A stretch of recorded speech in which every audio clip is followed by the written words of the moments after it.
SCO ने एक ऐसा प्लेटफॉर्म लेकर आए जिसमें ये सब लोग एटलीस्ट आके साथ तो बैठे। लाइक एटलीस्ट इन लोगों ने सोचा कि we should keep our problems aside and we should sit together and we should talk.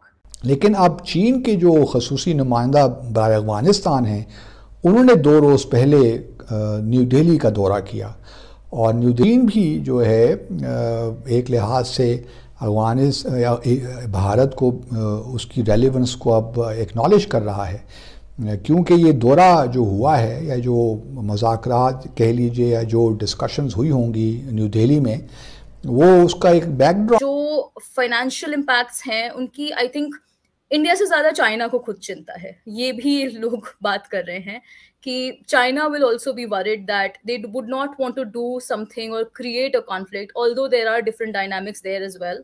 कुछ लोग ये भी कहते हैं कि जी पाकिस्तान का क्लाउड नहीं रहा, भारत का बड़ा क्लाउड हो गया। ये बात किसी हद तक ठीक है। चीन का इस तरीके से भागते हुए हिंदुस्तान आना और हिंदुस्तान और चीन के बीच में इस तरीके से लंबी लंबी बैठ के और चर्चाएं होना, इसके कई सारे मायने निकले आ रहे हैं। अब एक तरफ तो कुछ जो पाकिस्तानी लॉबी और पाकिस्तान के कुछ एक्सपर्ट हैं वो ऐसी बातें कर रहे हैं, जिस तरीके से यूरोपियन यूनियन बना उस तरीके से ही कोई एक शक्ति चाइना खड़ी करना चाहता है, जिसमें वो पूरा का पूरा एशिया, पूरा नहीं तो कम से कम ज़्यादातर एशिया के देशों को एक साथ में इकट्ठा करे, जिसमें हिंदुस्तान भी हो, पाकिस्तान भी हो और बाकी सब रशिया वशिया जितने सब देश हो।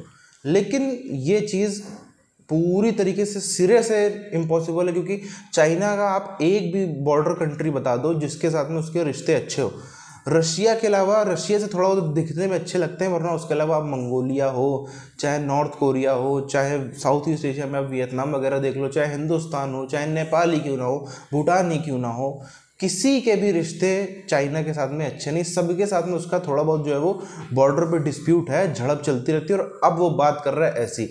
तो ये होने से तो रहा, लेकिन ये अकेला ज़रूर पड़ रहा है और उसके चक्कर में छटपटा रहा है। पूरी चीज़ क्या है, पहले तरफ चलते हैं। क्योंकि ये दौरा जो हुआ है या जो मुज़ाकरात कह लीजिए या जो डिस्कशंस हुई होंगी न्यू दिल्ली में, वो उसका एक बैकड्रॉप भी इन द सेंस है कि पिछले 2-3 सालों में भारत और चीन के दरमियान बड़ी कशीदगी रही, ख़ास तौर पर लाइन ऑफ एक्चुअल कंट्रोल पे। और फिर जो भारत क्वाड का भी मेंबर है, जब आप मुज़ाकरात की मेज़ पे बैठते हैं तो आप कंप्रोमाइज़ करना है, लेकिन उसके लिए दिल का मजबूत होना बड़ा ज़रूरी होता है। वरना तो फिर अगर आप थोड़ा बहुत धमकी मिले और कोई बात हो जाए तो प्रेशर में आ जाते हैं, तो फिर तो सफारतकारी कम ही रह गई।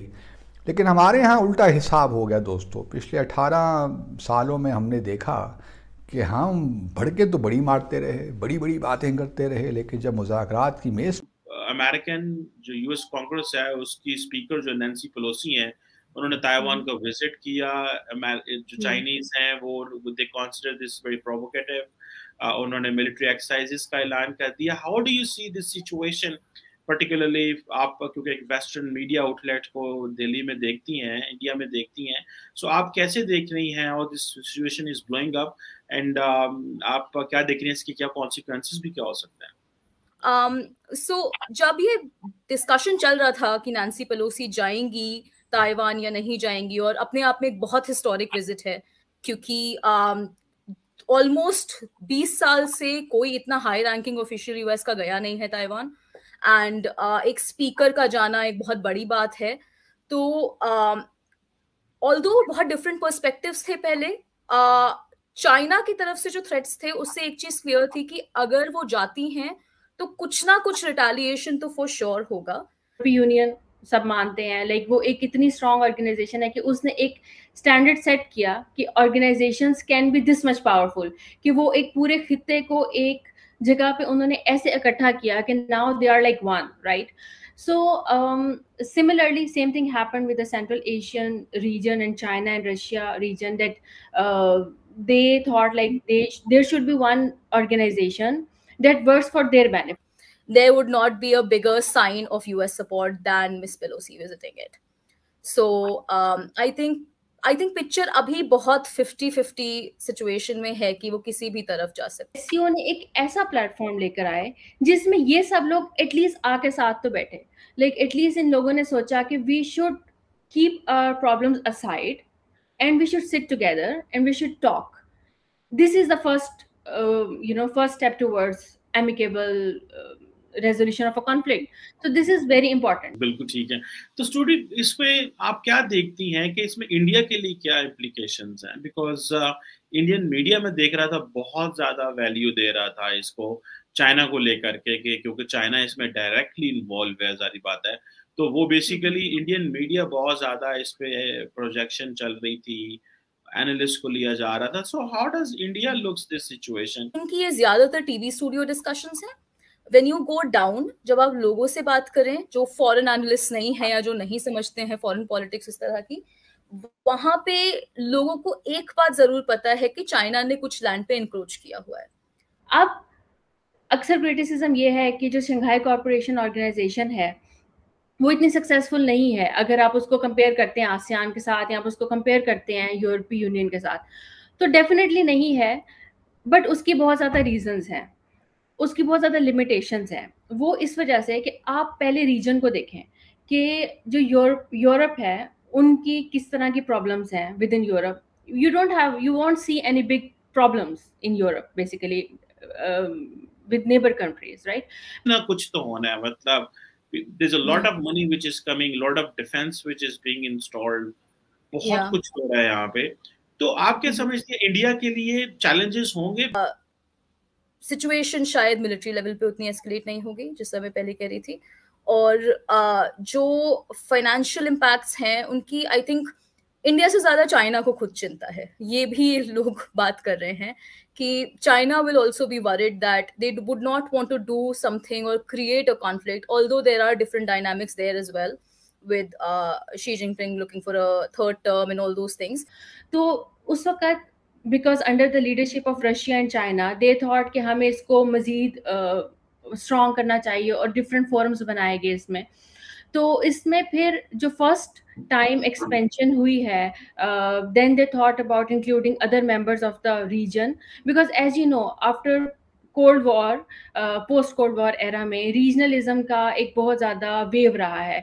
Now we are moving towards like from unipolar system to multipolar system. ठीक है, ब्लॉकेड जो ताइवान ने भी कहा है कि एक ब्लॉकेड टाइप सिचुएशन क्रिएट कर दी है। उनको ऑल्टरनेट रूट्स कल शाम से ही देखने शुरू करने पड़े थे। एविएशन के लिए भी, शिप्स के लिए पहले बात हुई थी कि नहीं देखना पड़ेगा, देन दे हैड टू, उनको बाद में शिप्स के लिए भी कुछ रूट्स देखना पड़ा कि ऑल्टरनेट क्या यूज हो सकते हैं। इसमें आमना कि पाकिस्तान को एटलीस्ट इससे क्या फायदा मिल रहा है सीओ से? क्या हमें, हमारी कोई ट्रेड बेहतर हो रही है, हम पॉलिटिकली मोबिलाइज हुए हैं, रीजन में वैल्यू बढ़ी है? क्योंकि ईरान को भी लिया जा रहा है इसमें सुनने में, और भी जो ऑब्जर्वर स्टेट्स इसमें। उनको ये पता है कि वहां पे बॉर्डर डिस्प्यूट्स चल रहे हैं या वहां पे झगड़े चल रहे हैं, लेकिन ऐसा नहीं, मैंने किसी से अभी तक मेरे एक्सपीरियंस में मैंने किसी सड़क पे चलते इंसान से ये नहीं सुना कि वो फुल ब्लोन वॉर चाहते हैं या उनको ऐसा लगता है कि लड़ जाना चाहिए इंडिया को और हर तरफ से ऐसे जंग होनी चाहिए। अब से तकरीबन 1.25 महीने पहले की बात है, नॉर्थ अमेरिका जो है, नॉर्थ अमेरिका मतलब जो यूएसए है, उसने एक बड़ी बैठक करवाई जिसमें नॉर्थ अमेरिका और जो सेंट्रल अमेरिका इसके बीच के जितने कंट्रीज हैं सबको दावत दी गई। मैक्सिको समेत जितने उधर के कंट्रीज हैं सब ने उसको बाइकआउट किया। अब उसके बाद से ही अमेरिका के बीच में हलचल तेज़ हो गई कि हाँ, जो अमेरिका है सिर्फ कनाडा को अगर हम छोड़ दें तो उसके अलावा जितने उसके नीचे साइड वाले जितने बॉर्डर कंट्रीज हैं, क्या वो सबके बीच में मनमुटाव बढ़ रहा है? क्योंकि आप देखो अमेरिका का बॉर्डर इशू सुनने में आया, वैसा बिल्कुल भी नहीं हुआ है कि अमेरिका अपने बॉर्डर पे जंग लड़ रहा है। कभी कनाडा से उसका पंगा हो गया, कभी इधर से पंगा, कभी उधर से पंगा, कभी बॉर्डर चलता रहा, ऐसा नहीं। अमेरिका के बॉर्डर जो है वो हमेशा से शांत रहे हैं। उसने हमेशा पूरी दुनिया में आग लगाई है, उसके घर तक जो है वो आग कभी नहीं पहुंची। अब जब उसके धीरे धीरे खबरें निकल के आने लगेंगी, चाइना उन सब कंट्रीज़ को बैक कर रहा है, चाइना उन सब कंट्रीज़ में बहुत बड़ा अमाउंट जो है वो इन्वेस्ट कर रहा है, ये तकरीबन 1.5 महीने 1.5 महीने पहले की खबर है। तब से ही अमेरिका में ये खलबली तेज़ हो गई थी कि नहीं, अब हमको कुछ तो करना है, चाइना को एंगेज करना है, वरना कुछ ही महीनों में जो है वो पानी सर से ऊपर बह जाएगा। और ये जितने अड़ोस पड़ोस में हम देख रहे हैं, कल को हो सकता है चाइना इनकी और पैसे से मदद करे, हो सकता है चाइना इनकी मिलिट्रीली हेल्प करे, क्योंकि चाइना का ये बहुत पुराना नीति है, जहाँ जाओ वहाँ पे अपना मिलिट्री बेस जरूर बना लो। तो इन सब चीज़ों के चलते उसने ये ताइवान वाले मुद्दे को आग देना जो है वो उसको हवा देना बेहतर समझा। वो कुछ नहीं था। अमेरिका ने क्या किया, अमेरिका ने खाली नैन्सी पेलोसी आई, रुकी, चली गई, उससे ज़्यादा क्या है अमेरिका का। लेकिन इसके चक्कर में अब जो चाइना है वो इंगेज हो गया है, सीधी सी बात है, अब इंगेज हो गया और वो कई महीनों तक इंगेज रहने वाला है।